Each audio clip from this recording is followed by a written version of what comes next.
नमस्कार साथियों, कैसे हैं आप सभी? तो मेरा नाम आमिर है, यूट्यूब चैनल पे आप सभी का हार्दिक स्वागत करता हूँ। तो दोस्तों, हम स्टार्ट करने वाले हैं आरएसएमएनएम एसएसबी एलडीसी का पेपर। तो 19 अगस्त 2018 को जो पेपर आया था, उसको एक बार वापस रिवाइज़ करते हैं। सारे पेपर रिवाइज़ कर लेंगे, तो थोड़ा एक अच्छा एक आइडिया हो जाएगा कि किस लेवल के पेपर जो हैं वो आ रहे हैं। ठीक है? तो उन्हीं को सारी चीज़ों को हम लोग यहाँ पर देखते हैं। देखिए, पहला क्वेश्चन देखते हैं क्या है। पहला प्रश्न पूछा जाता है कि निम्नलिखित में से प्रकाश की कौन सी विशेषता है जो पेरिस्कोप को बनाने में काम में ली जाती है। अब आप में से जिन लोगों ने पेरिस्कोप नहीं देखा, उनके साथ में प्रॉब्लम ये है कि रटना पड़ेगा क्वेश्चन। तो रटने की आवश्यकता नहीं, लो पेरिस्कोप बना देते हैं यार, ऐसी क्या बात कर दी आपने।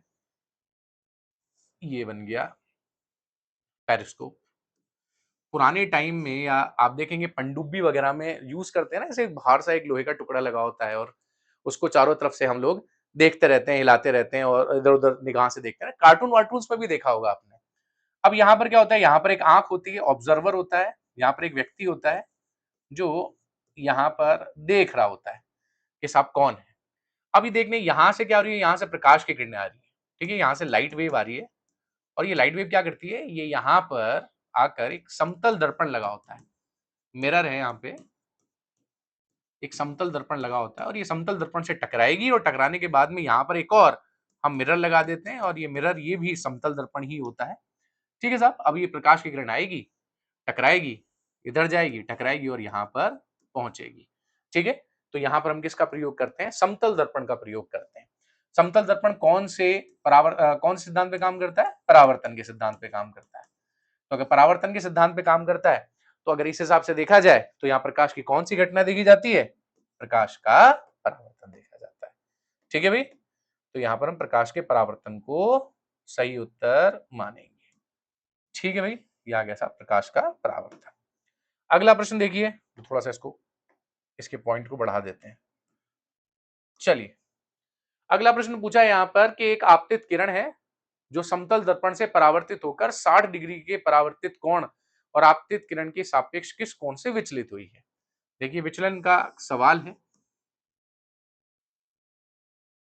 ये नॉर्मल है।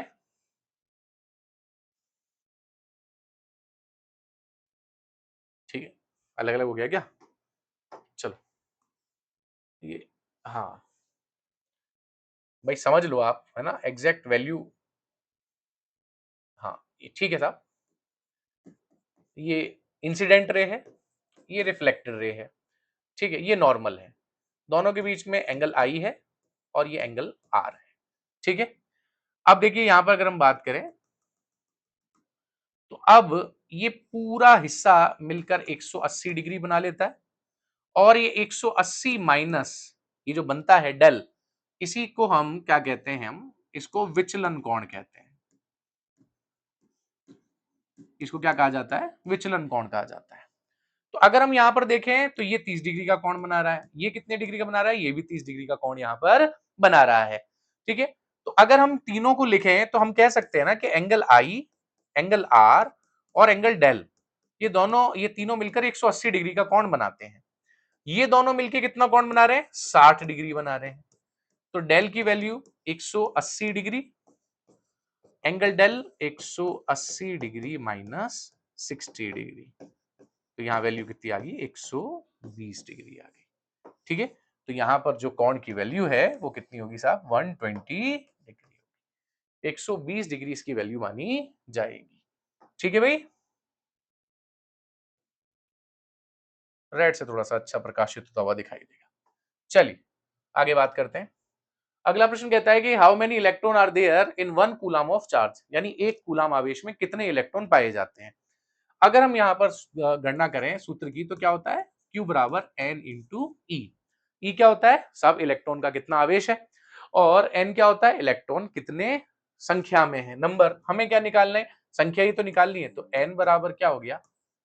Q अपॉन ई, यानी 1 upon 1.6 into 10 to the power minus 19 coulomb, है ना।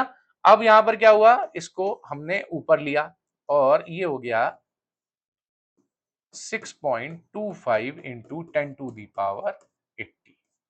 तो साहब इतने होंगे। ठीक है, मैंने थोड़ा सा शॉर्टकट लिख दिया क्योंकि इतना तो आपको भी पता चल गया होगा। एलडीसी के स्टूडेंट तो यार, छोटी मोटी चीजें तो वैसे भी आपको पता होंगी। आगे बात करते हैं। अगला प्रश्न पूछा जाता है कि नेत्र लेंस पर एक अपारदर्शी झिल्ली बन जाती है जो कि दृष्टि पर प्रतिकूल प्रभाव डालती है, उस नेत्र दोष को क्या कहते हैं? तो दोस्तों, अगर हमारे नेत्र लेंस पर कोई झिल्ली बन जाएगी तो हमको धुंधला दिखाई देगा। ऐसा दिखाई देगा जैसे किसी धूल भरी खिड़की से आप बाहर की ओर देख रहे हैं। अगर ऐसा आपको कोई चीज दिखाई देती है तो उसको मोतियाबिंद कहते हैं। क्या कहते हैं उसको दोस्तों? मोतियाबिंद, कैटरेक्ट कहा जाता है। जरा दृष्टि दोष प्रिस्बायोपिया होता है। यहाँ पर व्यक्ति को पास और दूर दोनों का दिखाई नहीं देता। तो क्या काम करते हैं साहब? वहां पर हम एक लेंस प्रयोग करते हैं जिसको बाईफोकल या द्विफोक्सीय लेंस कहते हैं। ठीक है, उनको दोनों लेंस का प्रयोग करना पड़ेगा। दृष्टि वैषम्य एस्टिमेटनिज्म होता है। इसमें क्या होता है? इसमें जो ऊर्ध्वाधर लाइन होती है, खड़ी लाइनें होती है, उनमें दिखाई नहीं देती, उसमें अंतर स्पष्ट नहीं हो पाता, इसलिए सिलेंड्रिकल लेंस का प्रयोग करते हैं। ठीक है, और निकट दृष्टि दोष में दूर का दिखाई नहीं देता, अवतल लेंस का प्रयोग किया जाता है। चलिए साहब, आगे बात करते हैं। अगला है which of the following can form a virtual image. निम्नलिखित में से कौन है जो आभासी प्रतिबिंब बनाता है और हमेशा बिंब से छोटा होता है? तो देखिए, अगर मैं समतल दर्पण के बारे में बात करूं, समतल दर्पण आभासी प्रतिबिंब जरूर बनाता है, लेकिन ये बिंब से छोटा नहीं होता, ये बिंब के बराबर होता है। तो इसका मतलब ये हो गया कि ये तो हो ही नहीं सकता। उत्तल लेंस और अवतल लेंस और अवतल दर्पण को चेक कर लेते हैं। आइए उत्तल लेंस को चेक करते हैं। ये रहा आपका उत्तल लेंस, दो जगह से कट किया, प्रकाश की किरणें गई और इसने प्रकाश की किरणों को एक जगह केंद्रित कर दिया। यहां भी प्रकाश की किरणें आई, सीधी निकल गई। यहां प्रकाश की किरण आई और आकर यहां जुड़ गई। यहां पर बिंदु आया एफ। प्रकाश की किरणों को क्या कर रहा है? ये एक जगह पर केंद्रित कर रहा है। प्रतिबिंब कैसा बना? प्रतिबिंब बना वास्तविक और सीधा और वस्तु से छोटा। हमें सॉरी, वास्तविक और उल्टा, वास्तविक और उल्टा और वस्तु से छोटा। हमें कैसा प्रतिबिंब चाहिए था? आभासी और सीधा। तो वास्तविक उल्टा बन गया, मतलब आपका ये वाला तो सही हो ही नहीं सकता। अवतल लेंस के बारे में बात करें, ये रहा अवतल लेंस, दो जगह से कट किया, प्रकाश की किरणें गई, बाहर चली गई, प्रकाश की किरणें आई, सीधी चली गई, प्रकाश की किरणें आई, इधर चली गई। तीनों को जोड़ दिया और जोड़ का बिंदु एफ बना दिया। बनने वाला प्रतिबिंब कैसा था? आभासी था। और कैसा था? वस्तु से छोटा था। और कैसा था? सीधा था। ठीक है, तो आभासी, सीधा और छोटा। और हमें कैसा प्रतिबिंब चाहिए? आभासी, सीधा और छोटा प्रतिबिंब चाहिए। इसीलिए आपको अवतल दर्पण को देखने की आवश्यकता नहीं है। ठीक है, आपका प्रतिबिंब यहाँ पर अवतल लेंस बना गया है। ठीक है, अवतल दर्पण में क्यों दिमाग लगाएं जब हमें पहले से यहाँ पर आंसर मिल चुका है। वैसे अगर आप बात करें, आप अवतल दर्पण के बारे में भी अगर बात करना चाहें, अवतल दर्पण को भी चेक करके देखना चाहें, आपके पास समय है तो आप देख सकते हैं। ठीक है, वैसे बहरहाल आप लोग ऐसा नहीं करते। आपका आंसर आपको मिल जाएगा तो आप खुद ही आगे बढ़ जाओगे। ठीक है भाई, चलिए आगे बात करते हैं। वैसे भी अवतल दर्पण में बनने वाला प्रतिबिंब वास्तविक होता है तो चेक करने की जरूरत है ही नहीं आपको, है ना। हाँ, आगे बात करते हैं। आगे है कि किसी सेल का विद्युत वाहक बल क्या कहलाता है? उसके दो टर्मिनलों के बीच का बल है? नहीं, ऐसा भी तो डेफिनेशन ही नहीं बनती है। सेल की प्लेटों के बीच में बहने वाली धारा है? ये भी कहीं से नहीं बनता। खुले परिपथ में टर्मिनलों के बीच ही अधिकतम वोल्टा है? एक्चुअल में यही होता है। और बंद परिपथ में टर्मिनल के बीच की वोल्टता है? तो देखिए, बंद परिपथ अगर आए और खुला परिपथ आए तो आपको क्या करना है? अगर आपसे खुला परिपथ पूछे, अगर खुला परिपथ है तो खुले परिपथ में याद रखना ईएमएफ प्रयोग आएगा। इसको विद्युत वाहक बल कहते हैं। और अगर परिपथ को बंद कर दिया जाए, अगर परिपथ को बंद कर दिया जाए तो ये बंद परिपथ क्या कहलाती है? टर्मिनल वोल्टता कहलाती है। ठीक है, तो अगर आपसे टर्मिनल वोल्टता के बारे में पूछा जाता तो आप कहते हैं कि बंद परिपथ में दोनों टर्मिनलों के बीच में पाई जाने वाली अधिकतम वोल्टता टर्मिनल वोल्टता कहलाती है। और अगर परिपथ खुला हुआ है तो फिर वो टर्मिनल वोल्टता नहीं कहलाती, वो ईएमएफ विद्युत वाहक बल कहलाती है। ठीक है, अगला प्रश्न देखते हैं। अगला प्रश्न है कि 10 एम्पीयर की धारा को 1 घंटे में स्थानांतरित करने के लिए आवेश की मात्रा बताइए। अगर हम बात करें तो क्या होता है? I बराबर Q अपॉन T, यही फॉर्मूला है। चलिए, अगर हम यहां पर देखें तो I का मान कितना है? 10 एम्पियर है। T कितना है? 1 घंटा, 1 आवर। कन्वर्ट करेंगे 3600 सेकेंड में। फॉर्मूला लगाते हैं, 10 equal to Q upon 3600, Q की वैल्यू कितनी आ गई 36,000 कूलाम। अब यहां पर 36,000 नहीं है तो जो हमारा ऑप्शन कहता है हम उसमें कन्वर्ट कर देंगे 3.6 इंटू 10⁴ कूलाम। ये आ गई किसकी क्यू की वैल्यू। ठीक है, तो यहां पर इसको ठीक उत्तर माना जाएगा। ठीक है भाई, यहां पर मैंने लिख दिया था क्या, ओके, ये आ गया। चलिए ये प्रश्न देख लीजिए, बड़ा अच्छा प्रश्न है ये। L1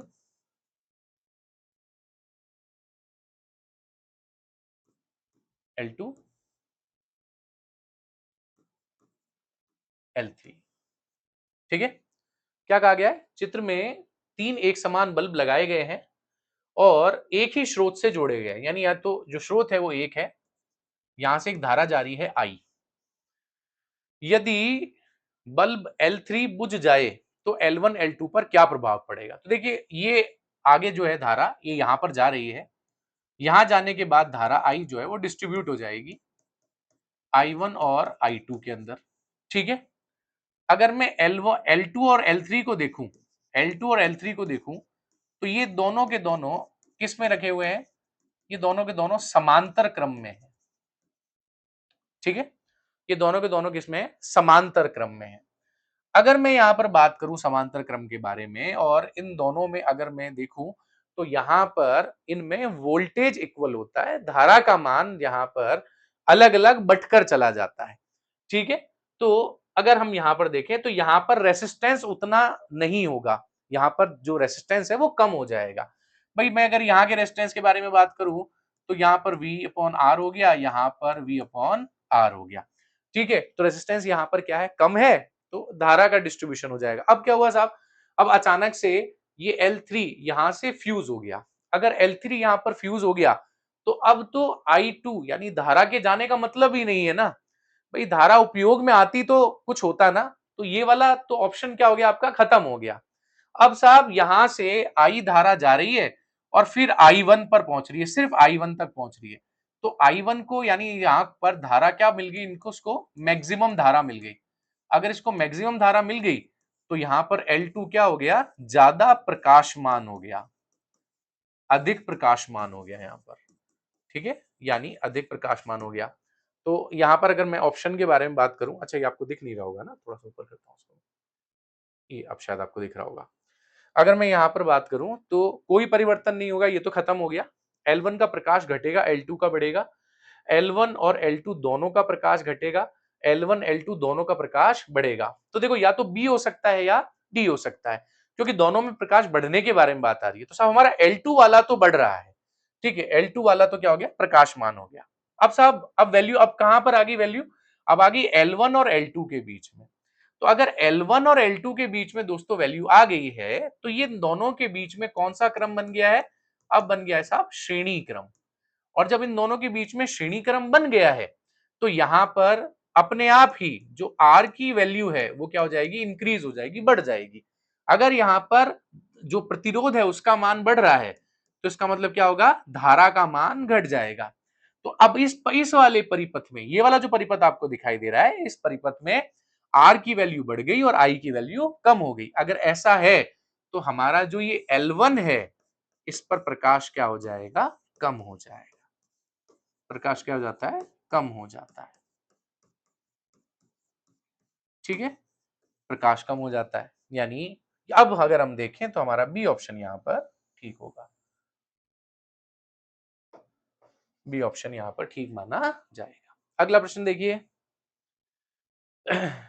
अगला प्रश्न हम यहां से लाए हैं कि सूर्य का एक व्यास आपको दे रखा है, इसकी पृथ्वी से दूरी इतनी है, 2 मीटर की फोकस दूरी दे रखी है और इस पे बने हुए प्रतिबिंब का व्यास कितना होगा। देखिए कितना खतरनाक क्वेश्चन आया है इसके अंदर, है ना। सामान्य तौर पे देखें तो इसको सोच पाना ही बड़ा डिफिकल्ट सा लगता है। चलिए अगर हम बात करें सूर्य के व्यास के बारे में, अप्रोक्सीमेट अगर सूर्य के बारे जो जो हमारा ऑब्जेक्ट है बेसिकली, अगर हम बात करें सूर्य के बारे में, सन के बारे में, तो ये हमारा ऑब्जेक्ट है। हम अपने ऑब्जेक्ट के बारे में बात करें तो ऑब्जेक्ट कितना हो गया साहब, 1.4 इंटू 10⁻19 मीटर हो गया। ठीक है, इसकी पृथ्वी से दूरी 10 की घात 11 मीटर है। पृथ्वी से दूरी मतलब अगर हम बात करें यहां पर ऑब्जेक्टिव डिस्टेंस के बारे में तो वो u हो गया। ठीक है साहब। तो ये जो है हमारा, अच्छा आप इसको जो है सन ऑब्जेक्ट, इसको आप एच ओ से भी लिख कर कमेंट कर सकते हैं ना, एच ओ। ठीक है, क्योंकि यहां पर, अच्छा वहां पर एच ओ जो हम लिखते हैं ना वो ऊंचाई के बारे में लिखते हैं, लेकिन ये हम किसके बारे में डिनोट करें, थोड़ा डिस्टेंस के बारे में कर लेते हैं इसको। ठीक है, एच ओ काउंट कर लेते हैं हम इसको। और अगर मैं यू के बारे में बात करूं तो कितनी है, 10 की घात 11 मीटर है। ठीक है, हमेशा माइनस ली जाती है। अब फोकस दूरी देखें, एफ की वैल्यू देखें तो कितनी है साहब, 2 मीटर है। अब चूंकि दूरी बहुत ज्यादा है और हम ये मान के बैठे हैं कि बेसिकली अगर बात की जाए तो पृथ्वी से दूरी 10 की घात 11 मीटर है, ये एक तरीके से एक देखा जाए तो इंफिनिटी वाला ही इश्यू है। दैट मीन्स ये कि वी कैंट मेजर इट, हम इसको मेजर नहीं कर सकते। इसीलिए हम ये मानेंगे कि बनने वाला प्रतिबिंब जो है वो फोकल पॉइंट पर ही बनेगा। तो यहां पर जो एफ की वैल्यू 2 मीटर दे रखी है, आप इसे कह सकते हैं is equal to also a V, also V, it's also a image distance. ठीक है, इसको हम लोग इमेज डिस्टेंस भी मान सकते हैं, कंसिडर कर सकते हैं। सो वी की वैल्यू भी क्या हो गई, 2 मीटर हो गई यहां पे। आई बात समझ में। अब हमें क्या करना है, अब हमें प्रतिबिंब का व्यास निकालना है। पहले हम प्रतिबिंब की ऊंचाई निकालते थे, अब प्रतिबिंब का व्यास निकालेंगे, बात एक ही है। यानी मैग्निफिकेशन का फॉर्मूला यहां पर आप लगाएंगे, v अपॉन u, यही लगाते हैं मैग्निफिकेशन का फॉर्मूला। अब हम मैग्निफिकेशन के फॉर्मूले को अगर और ज्यादा देखें तो मैग्निफिकेशन का फॉर्मूला यहां पर क्या हो जाएगा साहब, तो अगर हम यहां देखें तो H I upon H O हो जाएगा ना भाई। इमेज आपको निकालनी है, ऑब्जेक्ट आपको दे रखा है, यही वाली वैल्यू हो जाएगी। यही तो होता है मैग्निफिकेशन। इस मैग्निफिकेशन को थोड़ा सा और सॉर्ट आउट कर देते हैं साहब, एच आई यहां लिख देता हूं, H I upon H O is equal to V upon minus V upon U. अब अगर हम यहां पर बात करें एच आई के बारे में, तो एच आई की वैल्यू आपको निकालनी है। ये वैल्यू आपको 1.4 इंटू 10⁻19 दे रखी है। v आपको 2 दे रखा है और ये -10 11 दे रखा है। सॉल्व करेंगे इसको, 2.8 इंटू 10⁻19 और -10 11। ठीक है, यहां से अगर हम देखें तो अप्रोक्सीमेट अगर यहां से देखा जाए तो इसको यहां से हटाएंगे, हटाएंगे तो यहां पर ये दोनों अप्रोक्सीमेट कट कटा के अगर हम देखें तो साहब ये 2.8 सेंटीमीटर के आसपास में देखा जाता है। यानी ये वैल्यू यहां पर क्या होगी, ठीक होगी। ठीक है साहब। अब इनको आप थोड़ा बहुत अप एंड डाउन करेंगे तो इनको काट वाट के, क्योंकि ये मीटर में है, सेंटीमीटर में इसको हम बढ़ाएंगे तो 2.8 सेंटीमीटर के आसपास में वैल्यू आएगी। ठीक है, मैं बहुत ज्यादा डिटेल में नहीं जा रहा वरना वीडियो बहुत ज्यादा लंबा हो जाएगा। अब आगे बात करते हैं। आपसे पूछा है कि घरों में एक धारा 15 एम्पियर की धारा के लिए एक फ्यूज तार बनाया जाता है। सोल्डर वायर या फ्यूज वायर अगर हम देखें तो आप कितनी भी धारा प्रोवाइड करेंगे, फ्यूज तार जो बनाया जाएगा वो बनाया जाएगा किसका, टिन का और लेड का। इसमें 37% लेड होता है और 63% टिन होता है। तो ये पहला वाला ऑप्शन यहां पर ठीक माना जाएगा। अगला प्रश्न देखिए, एक जनित्र में प्रेरित धारा की दिशा को ज्ञात करने के लिए निम्नलिखित में से कौन से नियम का प्रयोग करते हैं।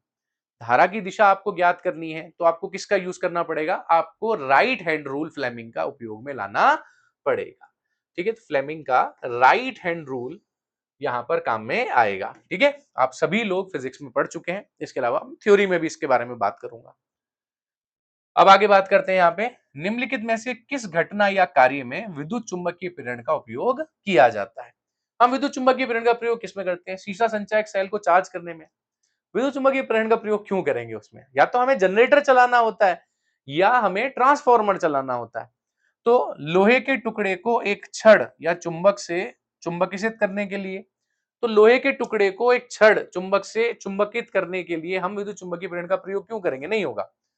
विद्युत के परिसंचरण में, विद्युत के परिसंचरण में भी हम इसका प्रयोग कैसे करेंगे? परिसंचरण का मतलब होता है एक जगह से दूसरे के ले जाना, वायर्स का यूज कर लेंगे।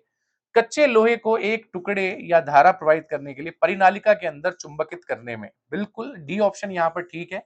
हमारा ट्रांसफार्मर ऐसे ही तो रन करते हैं, तो ट्रांसफार्मर के रन में विद्युत चुंबकीय प्रेरण का प्रयोग किया जाता है। अगला प्रश्न देखते हैं।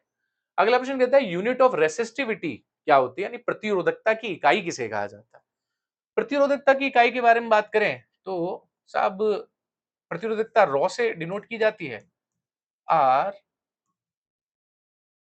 ए अपॉन एल होता है ना, ए अपॉन एल होता है।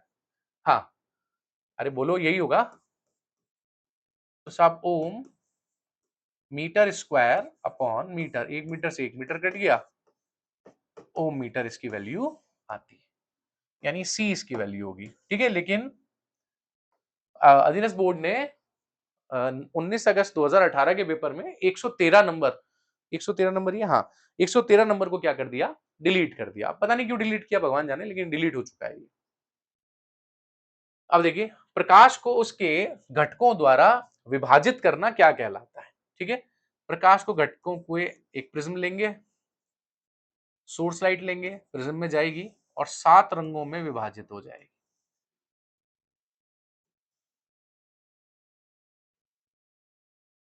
इन 7 रंगों को एक पर्दे पर प्राप्त करेंगे।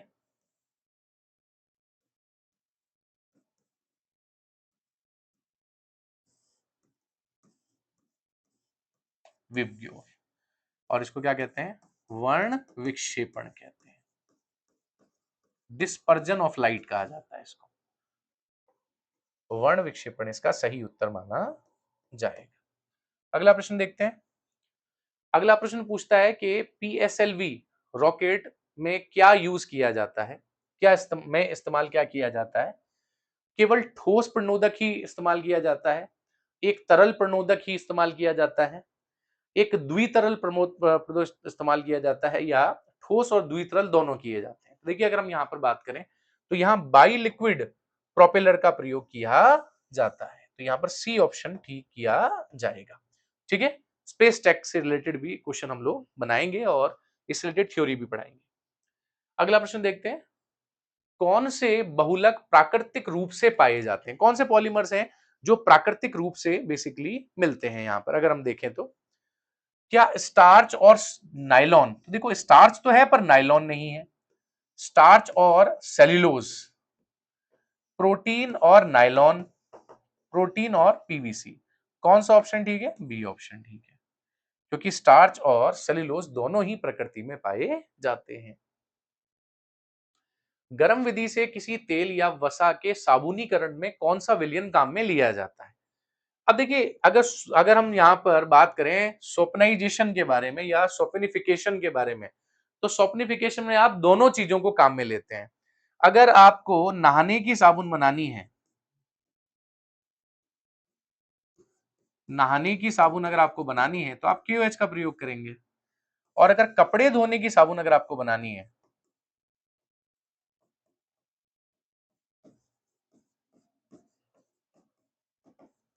तो आप एनओएच का प्रयोग करेंगे। ठीक है, इसीलिए ये क्वेश्चन डिलीट हो गया,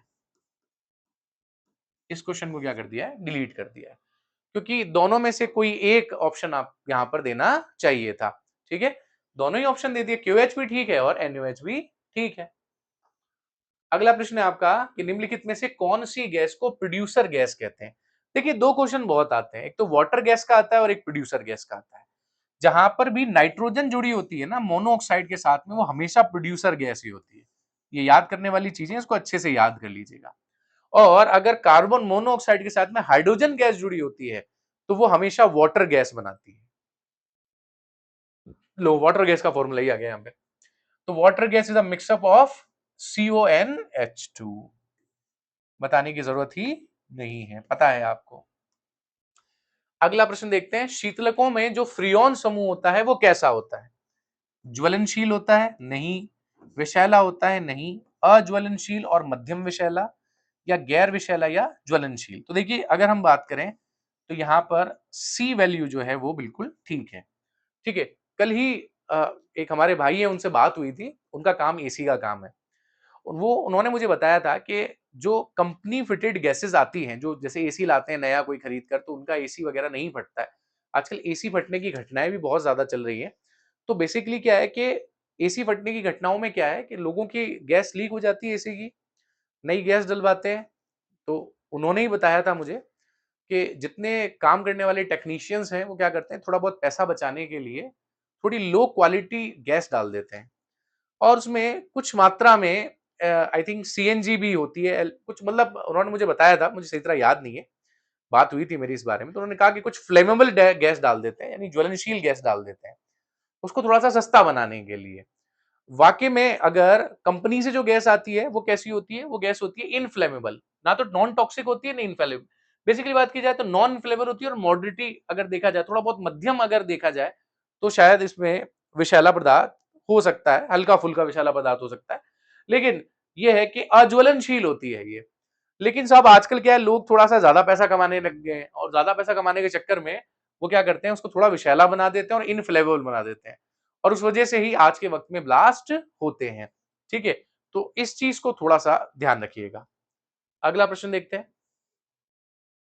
कौन सी अभिक्रिया यहाँ पर रेडॉक्स रिएक्शन नहीं है? तो देखिए, अगर हम यहाँ पर बात करें तो ये अभिक्रिया भी रेडॉक्स है, ये भी रेडॉक्स है और ये भी रेडॉक्स है। अगर हम यहाँ पर बात करें BaCl2 के बारे में, बहुत फेमस रिएक्शन है, मैं आपको बता दूं, Na2SO4 रिएक्ट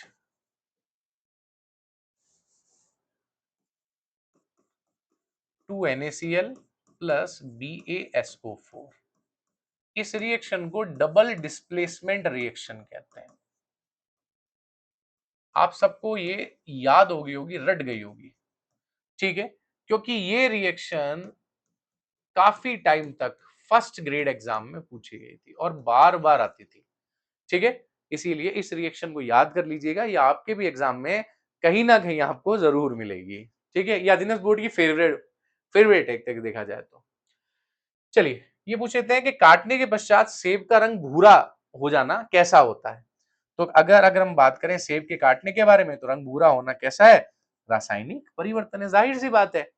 हम जिसे दोबारा प्राप्त नहीं कर सकते, वो हमारे लिए हमेशा केमिकल चेंज यानी रासायनिक परिवर्तन ही होता है। जिसे हम फिर से प्राप्त कर लेते हैं, वो हमेशा फिजिकल चेंज होता है।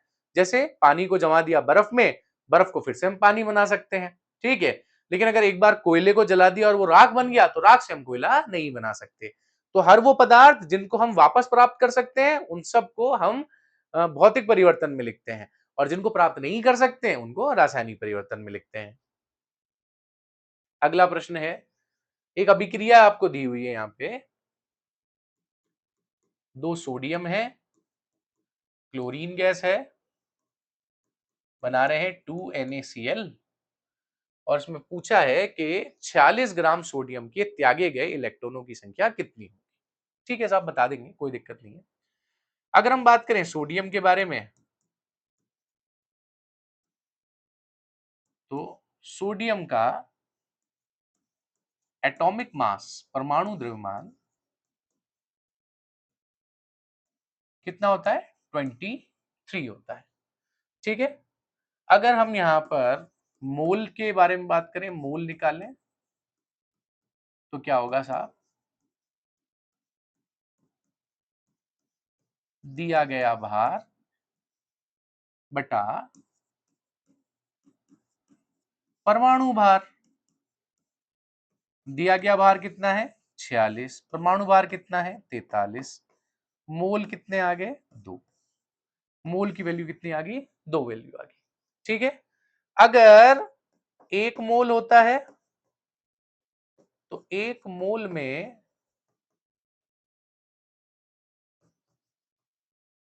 अवोगाद्रो संख्या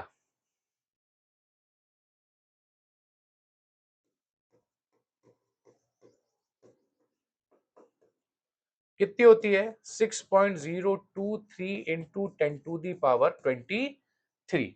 ठीक है, तो साहब 2 मोल में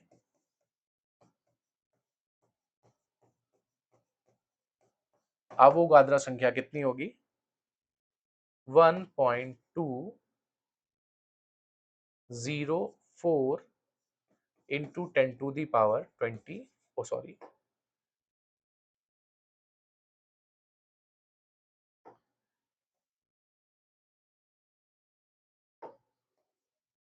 2 into 6023 into 10 to power 23। और इस हिसाब से अगर देखा जाए तो इसकी जो वैल्यू है 1.204 10 टू द पावर 24 आ रही है, आई थिंक शायद मेरे हिसाब से। अध्यक्ष बोर्ड ने क्या इसकी वैल्यू रखी है? 1.204 10 टू द, यही आ रही है, बिल्कुल सेम यही वैल्यू है, 1.24 इंटू ये, क्या हो गया भाई, यहाँ इस पार्ट में कुछ आफत है, यहाँ वैल्यू यहाँ पर नहीं आ रही, यहाँ लिख देता हूँ 1.204 10 to the power 24 C value है। ठीक है, हमने अधीनस्थ बोर्ड वाला भी देखा कि भाई उन्होंने क्या जो है वो आंसर दिया है, क्या चीजें दी है उस हिसाब से। ठीक है, हालांकि अगर हम यहाँ पर बात करें तो ये जो NaCl बन रहा है, इस NaCl में सबसे इंपॉर्टेंट चीज क्या हो रही है कि सोडियम क्या कर रहा है, अपना एक इलेक्ट्रॉन त्याग रहा है, और इलेक्ट्रॉन त्याग रहा है। क्लोरीन क्या कर रहा है, क्लोरीन यहाँ से एक इलेक्ट्रॉन को ग्रहण कर रहा है। ठीक है, क्या कर रहा है साहब, एक इलेक्ट्रॉन को यहाँ पर ग्रहण करके Cl माइनस हो रहा है, और सोडियम एक को त्याग कर प्लस हो रहा है ना, तभी ये चीज बन रही है। तो मैंने तो मोल के माध्यम से इसको निकाल कर दिखा दिया। ठीक है, और तरीके हो सकते हैं शायद मेरे हिसाब से, बट मेरा जो तरीका है बेसिकली अगर देखा जाए तो मैं तो मोल वाले तरीके से ही ज्यादातर काम करता हूं। मोल वाला तरीका मुझे ज्यादा थोड़ा सही लगता है, बेनिफिशियल लगता है, मुझे लगता है कि उसमें थोड़ा सही उत्तर जो है वो आ जाते हैं। ठीक है साहब, यहाँ पर अगर हम बात करें तो इनमें से कौन सा आपको विषमांगी उत्प्रेरण का उदाहरण दिखाई देता है? तो देखिए यहाँ पर ये भी गैस है, ये भी गैस है, और ये भी गैस है, और ये भी गैस है, मतलब समांगी है। ठीक है, ये लिक्विड है, ये भी लिक्विड है, ये भी लिक्विड है, ये भी एक्वस है, ये भी समांगी नजर आ रहा है बेसिकली देखा जाए तो। ये भी, ये गैस है, ये भी गैस है, ये सॉलिड है, और ये गैस है, मतलब ये वाला कुछ विषमांगी मुझे दिखाई दिया। अगला भी चेक कर लेते हैं। ये एक्वस है, ये लिक्विड है, ये लिक्विड है, ये एक्वस है, और ये एक्वस है, ये समांगी, मतलब सी वाला ही आपका कौन सा उदाहरण होगा, विषमांगी उदाहरण होगा, क्योंकि यहाँ पर Fe जो है वो लोहे का चूर्ण यानी सॉलिड प्रॉपर्टी में, सॉलिड प्रॉपर्टी का यूज किया गया है। ठीक है, तो जब हम अभिकारक उत्पाद और उत्प्रेरक को कंपैरिजन करते हैं तो अगर वो सब सेम हो तो समांगी है, और अगर सेम नहीं है तो विषमांगी होता है। अगला देखिए यहाँ पर उत्क्रमणीय अभिक्रिया यानी रिवर्सिबल रिएक्शन को अगर हम देखें तो रिवर्सिबल रिएक्शन के लिए कौन सा स्टेटमेंट आपको यहाँ पर ठीक नजर आता है? उत्प्रेरक अग्र अभिक्रिया को उत्प्रेरित करता है, यानी catalyst catalyse the forward reaction. ठीक, उत्प्रेरक अग्र व पश्च दोनों अभिक्रियाओं को समान रूप से प्रभावित करता है। उत्प्रेरक केवल पश्च अभिक्रिया को उत्प्रेरित करता है। ठीक है, यानी catalyst catalyse only a backward reaction, यानी केवल पश्च को ही करेगा, बाकी और किसी को नहीं करेगा। या फिर उत्प्रेरक अग्र अभिक्रिया की दर को बढ़ाता है और पश्च अभिक्रिया की दर को कम करता है। दैट मीन्स के बैकवर्ड एंड फॉरवर्ड, तो बैकवर्ड और फॉरवर्ड को इक्वली अरेंज करने का काम करता है, वो इसमें कम या ज्यादा तय नहीं करता। तो यहां पर बी ऑप्शन जो है वो ठीक है। तो कैटलिस्ट क्या है, फॉरवर्ड और बैकवर्ड दोनों को इक्वली जो है वो बैलेंस करके चलता है। अगला प्रश्न देखते हैं, अगला प्रश्न कौन सा है? अगला प्रश्न पूछा जाता है कि जो तांबे के बर्तन है उस पर नीले और हरे रंग का एक आवरण चढ़ जाता है, और इसकी वजह से जो है रसायन, किस रसायन के बनने की वजह से ऐसा होता है? तो देखिए अगर कोई तांबे का बर्तन है, यहाँ पे कॉपर का कोई बर्तन है यहाँ पर, ठीक है, ये थोड़ी सी अनबैलेंस रिएक्शन है, बैलेंस रिएक्शन नहीं है, तो उसमें नमी भी होगी, उसके साथ में ऑक्सीजन भी जुड़ी हुई होगी, और कार्बन डाइऑक्साइड भी जुड़ी हुई होगी, ये सभी मौजूद है। और ये क्या है, ये सब एक बर्तन है ये, ठीक है, ये बर्तन है। तो इस बर्तन पर ये सारी ऑक्सीजन भी आएगी, CO2 भी आएगी, और H2O भी आएगी। तो अब ये मिलकर क्या करेंगे, ये कॉपर हाइड्रोक्साइड और CuCO3 एक कार्बोनेट की जो है एक परत जमा देंगे और ये परत क्या करेगी, नीले हरे आवरण को बनाने का काम करती है। तो यहां पर सी ऑप्शन जो है वो ठीक माना जाएगा। ठीक है भाई। अगला प्रश्न देखते हैं। पोटेशियम धातु को अधिक वायु में जलाने पर निम्नलिखित में से कौन सा ऑक्साइड बनता है? भाई आप क्या कर रहे हैं, पोटेशियम को क्या कर रहे हैं साहब, जला रहे हैं।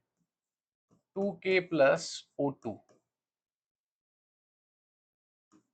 तो क्या बनता है यहां पर 2KO2 बन जाएगा, यानी यहां पर पोटेशियम ऑक्साइड बनेगा, पोटेशियम डाइऑक्साइड यहां बनेगा KO2, यही बनेगा, इसके अलावा और कोई नहीं बनेगा। ठीक है, यही बनना चाहिए शायद मेरे हिसाब से। हाँ यही बना है, अध्यक्ष बोर्ड ने यही माना है। XeF4 की संरचना कैसी होती है? तो देखिए XeF4 की संरचना बना के देख लेते हैं, क्या दिक्कत है। ये Xe है, वैसे जिनोन किसी से क्रिया नहीं करता लेकिन कभी कभी कर भी लेता है।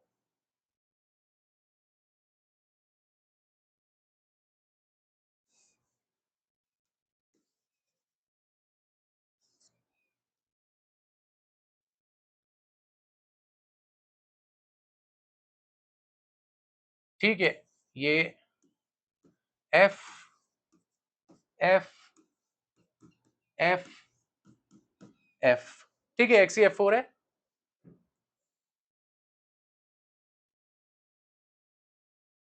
ये क्या बन गया साहब, ये तो वर्गाकार बन गया।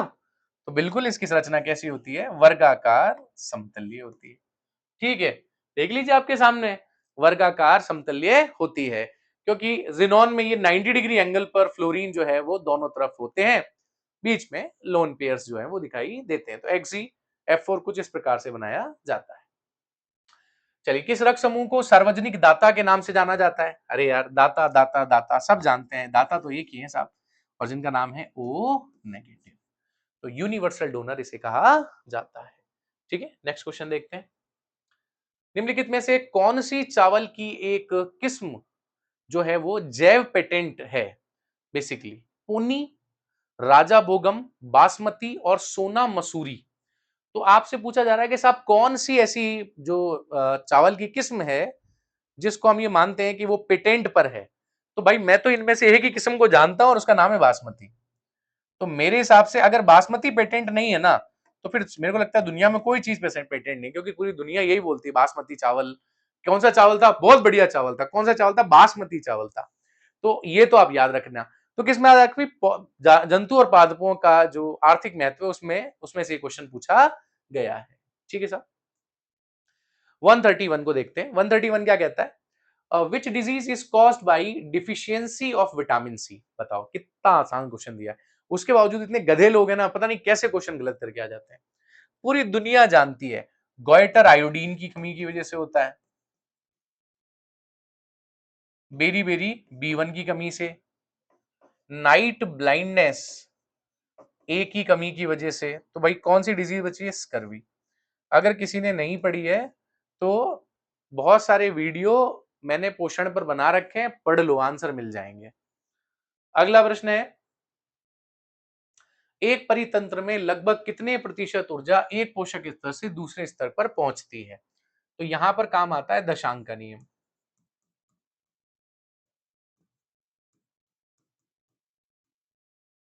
Law of decibel.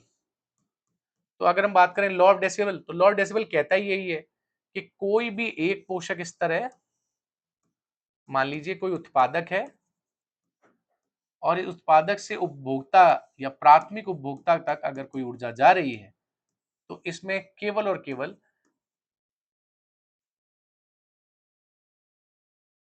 10% ऊर्जा ही पहुंचेगी, बाकी की 90%, 90% क्या हो जाएगी, मुक्त हो जाएगी। तो एक साइंटिस्ट थे जिनका नाम था लिंडेमान, और लिंडेमान ने दशांक का नियम का दिया था और कहा था कि एक पोषक स्तर से दूसरे पोषक स्तर तक केवल 10% ऊर्जा ही पहुंचती है और बचा हुआ 90% क्या हो जाता है, खत्म हो जाता है। ठीक है, मुक्त हो जाता है। तो यहां उत्तर क्या होगा, 10%। अगला प्रश्न देखते हैं, अमोनोकारक जीवाणु परिवर्तित करते हैं व्यर्थ को अमोनिया में, अमोनिया को नाइट्राइट्स में, नाइट्राइट्स को अमोनिया में, या नाइट्रेट को अमोनिया में। ठीक है, नाम क्या है इनका? अरे यार ये बैटरी का इश्यू फिर आ गया, एक सेकेंड।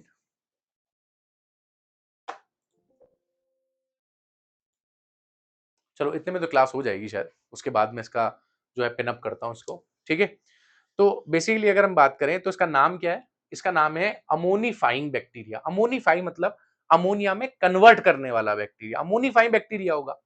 यहां पर अगर हम बात करें तो ये क्या करता है, ये वेस्ट को अमोनिया में कन्वर्ट करता है और फिर अमोनिया नाइट्राइट में कन्वर्ट होता है। तो यहां पर जो आंसर है वो ए है। ठीक है, मैंने जो है वो नाइट्रोजन साइकिल आपको पढ़ाया था ऑफलाइन क्लासेस में, वहीं से ये क्वेश्चन आया है। ठीक है, और ऑनलाइन भी मैं इसको जल्दी ही पढ़ा दूंगा। कितने परसेंट बैटरी है? हाँ ठीक है, चल जाएगा साहब, इतना तो चल ही जाएगा। अगला देखते हैं,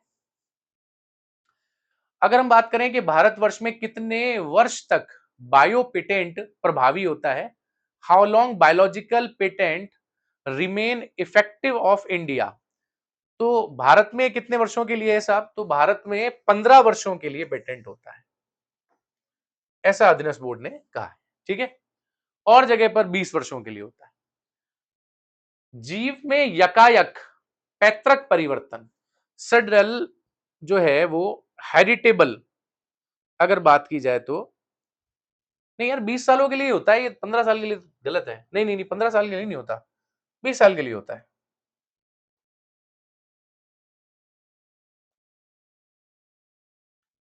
ये गलत है, 20। मैंने कहा यार 20 साल के लिए पढ़ा था, मैंने तो पढ़ाया भी 20 साल के लिए था। 20 ईयर्स के लिए होता है। ठीक है, ये गलत है, 15 वर्ष गलत है, मैंने गलत पढ़ लिया। हाँ, अगला देखिए, अगर जीव में अचानक से कोई परिवर्तन होने लग जाए तो उस परिवर्तन को क्या कहते हैं? अगर अचानक से कोई परिवर्तन हो रहा है तो वो तो म्यूटेशन हुआ ना, उत्परिवर्तन हुआ। यकायक अगर वो परिवर्तन हो रहा है तो उसको क्या कहते हैं? म्यूटेशन कहते हैं। सबको पता है, बहुत आसान सी चीज है और मैंने आनुवांशिकी में इसको पढ़ाया भी है। अगला प्रश्न देखते हैं, एक वर्मी कंपोस्ट होती है जो पर्यावरण के लिए अनुकूलित खाद मानी जाती है, ऐसी खाद को हम, कोई बात नहीं, इट्स ओके, देखते हैं। देखिए अब यहां पर बात की है विपुसंकन जिसे कहते हैं, इमेसुकुलेशन कहते हैं, ये अचीव्ड किस प्रकार या किस प्रक्रिया को कहा जाता है? तो अगर हम यहां पर बात करें तो जब हम पराग कोश को हटाते हैं तो उस प्रक्रिया को हम विपुंसन कहते हैं। ठीक है, तो यहाँ पे ए ऑप्शन जो है वो ठीक माना जाएगा। ठीक है, ए ऑप्शन यहाँ पर ठीक है। अगला प्रश्न अगर हम यहाँ पर देखें तो निम्नलिखित में से किस जीवाणु से प्रतिबंधित एंजाइम प्राप्त होते हैं? क्या ई कोलाई से प्राप्त होते हैं, आई एक्वाटिक्स से प्राप्त होते हैं, इन्फ्लुएंजी से प्राप्त होते हैं, या ये सभी से प्राप्त किए जाते हैं? ठीक है, तो ये प्रश्न जो है ये डिलीट हो चुका है। अगला देखते हैं, मेंडल ने मटर के अलावा एक और पादप पर प्रयोग किया, उस पादप का नाम क्या था? सभी जानते हैं, उस पादप का नाम हिरेशियम था। उस पादप का नाम हिरेशियम पादप था। ठीक है, गुणसूत्रों के जाल को अभिरंजित नहीं कर सकते, chromosome network can not be stained, किससे नहीं कर सकते? मैंने अभी कल परसों एक पीवाईक्यू लिया है और इस पीवाईक्यू में वो प्रश्न पूछा गया है। तो क्रिस्टल वॉयलेट से नहीं कर सकते, हिमोटोजैलिन से, कार्बीन से और सभी से कर सकते हैं। तो ये प्रश्न आया हुआ है। अगला प्रश्न अगर हम लोग देखें तो दो अथवा अधिक भिन्न अनुवांशिकी युक्त पादपों को क्रॉस कराने से एक नई किस्म की फसल का निर्माण होता है। इस किस्म को क्या कहते हैं? क्या इसको संकरोज कहा जाता है, अलैंगिक जनन कहा जाता है, उत्परिवर्तन कहा जाता है, या संकरण कहा जाता है? तो दोस्तों यहां पर क्या हो रहा है, यहां पर दो विभिन्न अनुवांशिक युक्त पादपों को आपस में क्रॉस करवा रहे हैं। हम संकरण कहते किसे हैं? संकरण कहते इसे हैं कि दो प्रजाति के पादप या जंतुओं को आपस में अगर क्रॉस करा जाए और उसे नई किस्म बनाई जाए तो उसको संकरण कहा जाता है। तो ये क्या है? ये हाइब्रिडेशंस हैं, इनको क्या कहते हैं? संकरण कहते हैं। ठीक है, तो संकरण का मतलब पहला ही पॉइंट है जो संकरण में मैंने आपको पढ़ाया है। ठीक है, अगला प्रश्न देखिए, अगला प्रश्न है which of the following is not a gaseous cycle? कौन सा गैस साइकिल नहीं? कार्बन साइकिल गैसियस है, नाइट्रोजन गैसियस है, ऑक्सीजन गैसियस है, फास्फोरस साइकिल सेडिमेंट्री यानी अवसादी चक्र कहलाता है। कौन सा है ये? अवसादी चक्र कहलाता है। ये जमीन में या चट्टानों से पैदा होने वाला चक्र है। ठीक है, अगला प्रश्न देखते हैं। Which Indian scientist was induce 2016 hall of fame? कौन से भारतीय वैज्ञानिक को 2016 हॉल ऑफ फेम में सम्मिलित किया गया है? तो अगर हम बात करें वैज्ञानिकों के बारे में, इनका नाम यू आर राव है। तो यू आर राव को यहां पर सम्मिलित किया गया था। ठीक है भाई दोस्तों, क्लियर है? तो चलिए दोस्तों, आज के लिए इतना ही। आप सभी लोग अगर पीडीएफ प्राप्त करना चाहते हैं तो यहां से जाकर आप पीडीएफ प्राप्त कर सकते हैं। इसके अलावा ज्यादा से ज्यादा चैनल को सब्सक्राइब कीजिए, जल्दी से जुड़ते रहिए, बढ़िया तरीके से अच्छा अच्छा कंटेंट जो है आपको मिलता रहेगा। चलिए, जय हिंद, जय भारत, थैंक यू।